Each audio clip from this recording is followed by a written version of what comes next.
पोपटी बिरयानी वाला। हरी एक रिक्शा चलाने वाला लालची किस्म का इंसान था।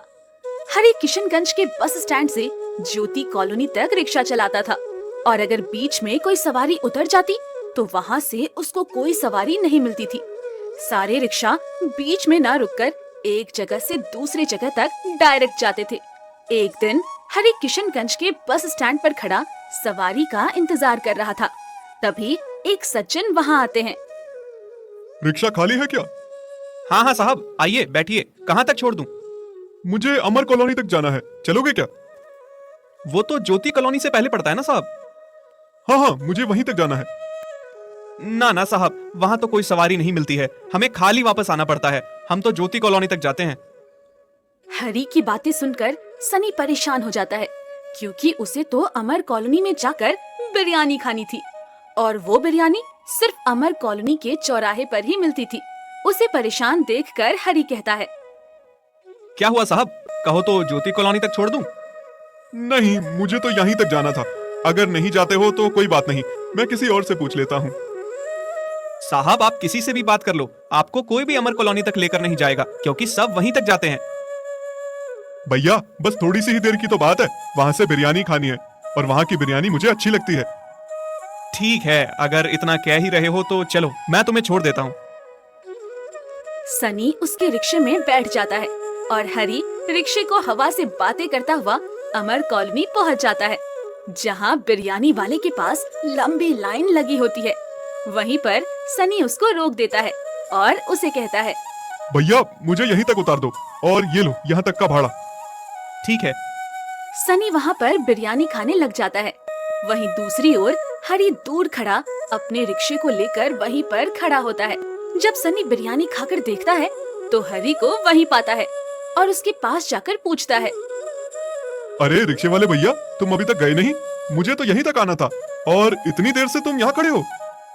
क्या बताऊं साहब, यहाँ तक कोई सवारी नहीं मिलती, हमें वापस खाली आना पड़ता है। आपके बिरयानी खाने का इंतजार कर रहा था, अगर आपने बिरयानी खा ली हो तो हम आपको छोड़ देते हैं। खाली रिक्शा चलाने से तो अच्छा है कि आप ही को लेकर चलें। अरे ये तो आपने बहुत अच्छा किया, चलिए चलिए, मेरा तो हो गया, मुझे बस स्टैंड पर दोबारा छोड़ दीजिए। हरी उसे दोबारा से वहीं स्टैंड पर छोड़ देता है। इसी तरह से कुछ दिन तक चलता रहता है। सनी अपने साथ कुछ लोगों को और लेकर आता है। वो भी खुशी खुशी उस बिरयानी को खाते हैं और वापस स्टैंड पर आ जाते हैं। तभी हरी के दिमाग में एक उपाय आता है। ये क्या, मैं रोज इन लोगों को बिरयानी वाले के पास लेकर जाता हूँ और ये बिरयानी खा के वापस बस स्टैंड आ जाते हैं। मुझे तो कोई मुनाफा ही नहीं होता, क्यों ना इस बिरयानी को ही इन लोगों के पास ले जाऊं। इससे मुझे मुनाफा भी होगा और इसका किराया लोगों से वसूल लूंगा। तुम्हारा टारगेट धवन है जो किसी भी चीज को हैक कर सकती है और अब मेरी मर्जी चलेगी। उसके पास इतनी ताकत है कि सरकारें गिरा दे। इतनी सी बात से डर गए, मैं तुम्हें नहीं छोड़ूंगी। अगले दिन से हरी सनी और उसके सभी दोस्तों से बात करता है। साहब आप लोग रोज बिरयानी खाने वहां तक जाते हैं, क्यों ना मैं बिरयानी को आपके पास ही ले आऊं, तो आप मुझे आने जाने का किराया दे दिया करो। ये तो बहुत अच्छा उपाय है, तुम बिरयानी हमारे पास ले आओ तो हम उसका पैसा तुम्हें ही दे दिया करेंगे। अगले दिन से हरी सभी के लिए बिरयानी लेकर आ जाता है, पर वो अपने लालच की आदत से लाचार था। वो रास्ते में ही सभी के हिस्से की बिरयानी को खोलता है और उसमें से थोड़ी थोड़ी बिरयानी अपने एक टिफिन में डाल देता है। ये अच्छा है, लोगों से पैसा भी मिल रहा है और साथ ही साथ ये बिरयानी खाने को भी मिल रही है। काम का काम और दाम भी ज्यादा। सभी लोग उसकी लाई हुई बिरयानी से बहुत खुश थे और हरी की चतुराई का किसी को पता तक नहीं था, पर बाकी रिक्शे वालों को ये सब पता था।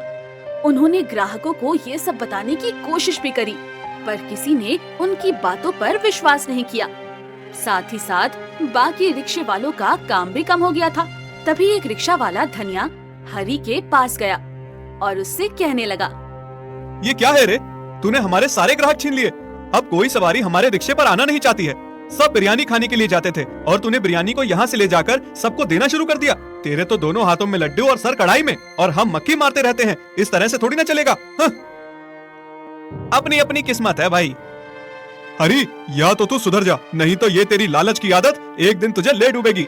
अगर तूने ये सब बंद नहीं किया तो हमसे बुरा कोई नहीं होगा। फिर ना कहना हमने तुझे बताया नहीं। मुझे इन बातों से कोई फर्क नहीं पड़ता, मैं ऐसा ही करूंगा। हरी जब उन सब की बातें नहीं सुनता तो सभी रिक्शे वाले मिलकर उसे बहुत मारते हैं, जिससे उसको बहुत चोट लगती है। वो घायल होकर जब अपने घर पहुंचता है तब उसकी बीवी उसको देखकर पूछती है तो हरी सारी बात बता देता है। ये सब आपके कर्मों का फल है जी। अगर आप लालच ना करते तो आपकी हालत ऐसी ना होती। मैंने आपको पहले भी ये सब करने के लिए मना करा था, पर आप है कि अपने लालच की आदत से बाज नहीं आते। आह, एक तो मुझे इतनी चोट लगी है, ऊपर से तू है कि अपना भाषण झाड़ रही है। आह, सुनो जी, आप जो लालच करके बिरयानी चुरा कर लेकर आते थे, उसमें वो मजा नहीं था जो हमारी दादी सास की हाथ की बनी बिरयानी में होता था। हाँ हाँ, दादी माँ ने आपको भी तो बिरयानी बनाना सिखाया था, वो भी पोपटी और मशरूम की बिरयानी। वो तो बहुत ही लाजवाब थी। जब आपको इतनी अच्छी बिरयानी बनानी आती है तो आप इतनी दूर से अपनी सवारियों को बिरयानी क्यों लाकर खिलाते हो?